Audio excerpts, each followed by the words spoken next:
Good morning to all of you. पिछले lecture में हम लोगों ने थ्योरेटिकल कॉन्सेप्ट डिस्कस किया था गुडविल के बारे में।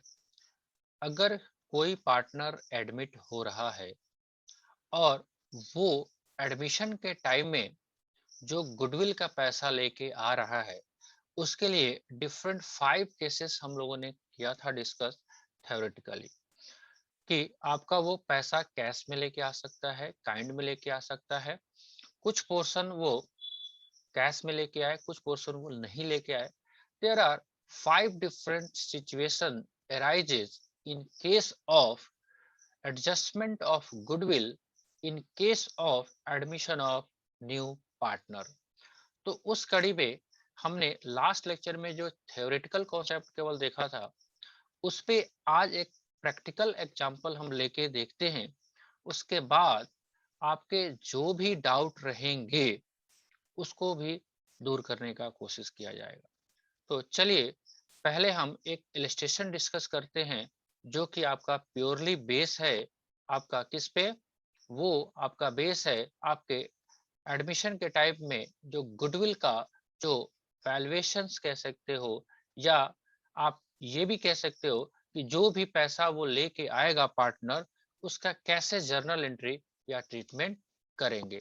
तो देखिए अपने सामने एक इलस्ट्रेशन है, उसको हम देखते हैं क्या कॉन्सेप्ट कह रहा है। वो देखिए, एक बार क्वेश्चंस को ध्यान में देखेंगे। P and Q, P and Q are a partner sharing profit loss in the ratio of 2:1। P और Q पार्टनर है, वो प्रॉफिट शेयरिंग रेशियो शेयर करते हैं 2:1 में। They admit R into partnership for 4/9 share in the profit। 4/9 share के लिए mister are को आपने एडमिट किया है, और वो कैसे एक्वायर करेगा? Equally from P and Q. तो यहां तक का कॉन्सेप्ट जो है वो एडजस्टमेंट ऑफ पीएसआर का है। मतलब ये बातें हम ये मान के चलते हैं कि ये कॉन्सेप्ट आपको समझ में पहले से आया हुआ है। तो सिंपली अगर हम बात करें, पी एंड क्यू हैं पार्टनर और एक पार्टनर आर एंटर्ड हो रहा है, तो पी क्यू का क्या रेशियो है? 2:1, यानी कि 2/3 एंड 1/3। आर नहीं है।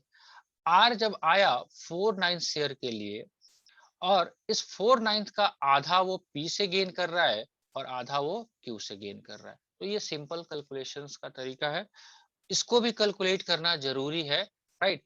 तो उसको भी देखेंगे हम लोग। तो इसके लिए हमको क्या करना पड़ेगा, यहाँ पे देखिए आपके सामने आंसर भी है, और कहता भी है कि 4/9 which he acquires equally from P and Q.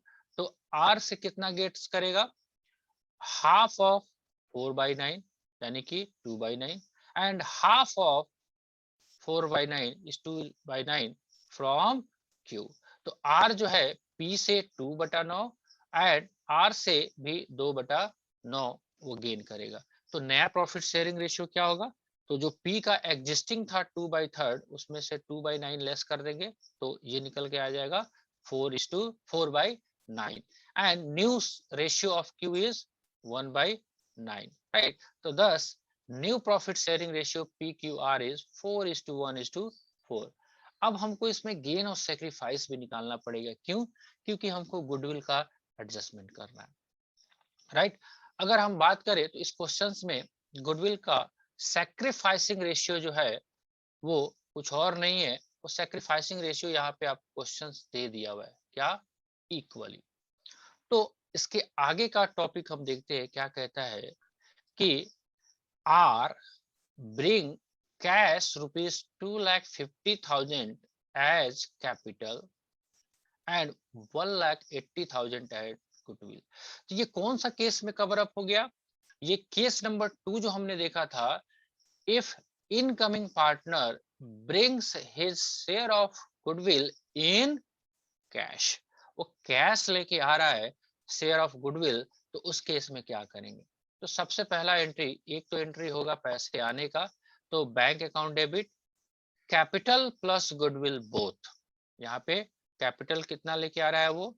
2,50,000, और गुडविल का पैसा लेके आ रहा है वो 1,80,000। Both are 4,80,000। 30,000।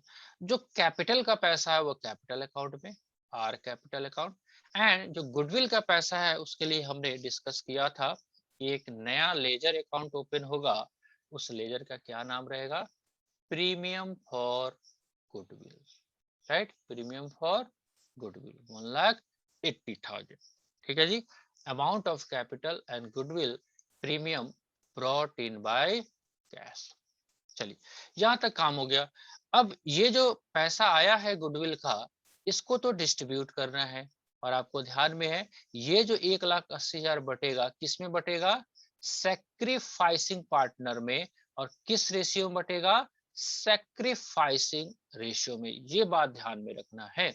तो प्रीमियम अकाउंट को डेबिट करेंगे और सेक्रीफाइसिंग, ऑल्दो इस क्वेश्चन में both partner have sacrifice equal share, तो देयर इज आपका 90,000 एंड 90,000 लिखा हुआ है। Goodwill oblique premium transfer to old partners. हालांकि यहाँ पे ओल्ड वर्ड यूज मेरे हिसाब से मत करिएगा, ऐसा भी पॉसिबिलिटी हो सकता है कि ओल्ड पार्टनर्स में से भी कोई पार्टनर शेयर सेक्रीफाइस ना करे। तो मैं एक सजेस्ट करता हूँ यहाँ पे ओल्ड की जगह आप सैक्रिफाइसिंग पार्टनर ही वर्ड यूज करिए, ज्यादा बेहतर रहेगा। अदरवाइज किसी क्वेश्चन में अगर क्यों सैक्रिफाइस नहीं कर रहा है बट वो ओल्ड पार्टनर तो है, तो वो केस में आपका कॉन्सेप्ट गड़बड़ हो जाएगा। But now in this course question, all old partner have sacrificed their share profit in favor of incoming partner। तो आप यहाँ पे लिख दोगे तो कोई गलत नहीं होगा, capital in sacrificing ratio that is equally. तो ऐसे ही कुछ क्वेश्चंस आपके चलेंगे, तो ऐसे ही सारे क्वेश्चंस खत्म करने होंगे एक एक केस का, आपको जैसे जैसा सिचुएशन आएगा। तो दो टॉपिक मैंने अभी तक डिस्कस किया हुआ है इस एडमिशन और पार्टनर के चैप्टर में। पहला है आपका adjustment of profit sharing ratio and second है आपका adjustment of goodwill. Different scenario है वो पांचों सीन्स में आपको क्वेश्चंस आएंगे, उसको देखने हैं, समझने हैं, सॉल्व करने हैं। फिलहाल आपके कोई डाउट है तो मुझे आप शेयर करें, उसको डाउट को भी क्लियर करने का कोशिश किया जाए। हाँ जी डाउट है आप लोगों के तो आगे आप क्वेश्चंस करिए। आज अगर आपको डाउट नहीं है तो आप आगे क्वेश्चंस करेंगे। आई थिंक इस पे 40 से ऊपर तक क्वेश्चंस आपके इसी के ऊपर बेस है। मैंने आज आपको एक वे दे दिया कि क्वेश्चंस कैसे आपको आएंगे गुडविल में। तो एक केस आज आपका डिस्कस हो गया कि when the incoming partner bring his share of capital as well as goodwill in cash, वो वाला टॉपिक हमने कर दिया। ऐसा भी हो सकता है काइंड में भी है, तो आगे चल के देखोगे तो बहुत उसमें रॉकेट साइंस नहीं लगाना है। जो वैल्यू होगा कैश अकाउंट की जगह उस एसेट्स का आप नाम लिख देना, सिंपल यही तो करते हैं। कैश अकाउंट की जगह उस एसेट्स का आप नाम लिख लेना। लेट सपोज दैट वो प्लांट एंड मशीनरी लेके आ रहा है, तो आप सिंपल सा बात है कैश की जगह प्लांट एंड मशीनरी अकाउंट को डेबिट कर देना, तो ला सकते हैं। कोई जरूरत नहीं है कि केवल बंदा कैश ही लेके आएगा, वो प्लांट एंड मशीनरी भी तो लेके आ सकता है, राइट जी। कुछ और पूछना है आप लोगों को तो मुझे डाउट है तो बताइए, अदरवाइज आप क्वेश्चंस को सॉल्व कीजिए घर पे नो बैठ सर। के। ठीक है, चलिए तो मिलते हैं हम लोग कल के लेक्चर में। होप सो कुछ आप वर्किंग करके रखेंगे और जो डाउट होगा वो फटाफट एडवांस में शेयर करके रखेंगे, ताकि क्लास ओपन होते ही उसको 2-4 क्वेश्चन जो भी आपके हैं उसको क्लियर किया जाए। ठीक है, good day to all of you and happy CA day to all of you. Thank you very much for joining the classes. We will meet on tomorrow, our scheduled time. Thank you.